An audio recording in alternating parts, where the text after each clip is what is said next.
السلام علیکم ورحمۃ اللہ وبرکاتہ۔ الحمدللہ وحدہ والصلاۃ والسلام علی من لا نبی بعد، اما بعد، فاعوذ باللہ من الشیطان الرجیم، بسم اللہ الرحمن الرحیم۔ ناظرین، آج میں آپ کے سامنے بہت ہی اہم عنوان کے ساتھ حاضر ہوا ہوں۔ جو شخص دنیا کے اندر رہتا ہوا یہ چاہتا ہے کہ اللہ تعالیٰ اس کے روزوں کو قبول فرما لے،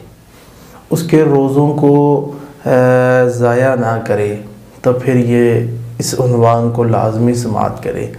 آج میں ایسی چیز بیان کروں گا جس کے کرنے سے بندے کے روزوں کا اجر ضائع ہو جاتا ہے۔ نبی صلی اللہ علیہ وسلم نے فرمایا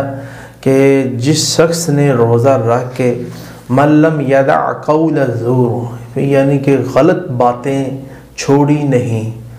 اور اس کے ساتھ بیہودہ کام نہیں چھوڑتا، غلط کاموں کو نہیں چھوڑتا، والعمل بہ، اور اس طرح کے غلط کام جو ہے وہ جس طرح رمضان سے پہلے غلطیاں کر رہا ہے ویسے ہی رمضان میں چل رہی ہیں، تو پھر رسول کائنات صلی اللہ علیہ وسلم نے فرمایا فَلَيْسَ لِلَّهِ حَاجَةٌ، اللہ تعالیٰ کو کوئی ضرورت نہیں ہے اس کے کہ وہ بندہ بھوکا رہے، پیاسا رہے۔ اس لیے اس رمضان مبارک کے اندر گناہ کو چھوڑ دیں، یہ بندے کے روزے کا اجر ضائع کر دیتے ہیں، اور برا بولنا بھی ضائع کر دیتا ہے، گناہ کے کام کرنا یہ بھی بندے کا اجر ضائع کر دیتا ہے۔ اسی طرح رسول اللہ صلی اللہ علیہ وسلم نے فرمایا جب رمضان کا مہینہ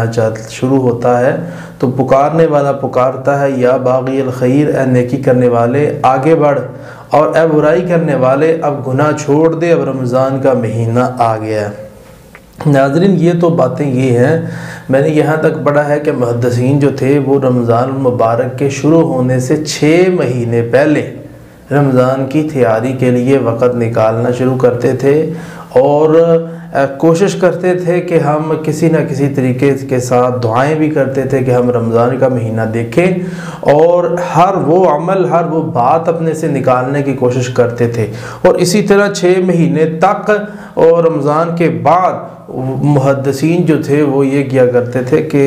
کوشش کرتے تھے کہ ہم سے کوئی ایسا کام نہ سرزد ہو جائے، بلکہ ساری زندگی بندے کو سوچنا چاہیے کہ میرے سے ایسا کوئی گناہ نہ ہو جائے کہ جس کی وجہ سے اللہ تعالیٰ میرے روزوں جیسا اجر بھی ضائع کر دے۔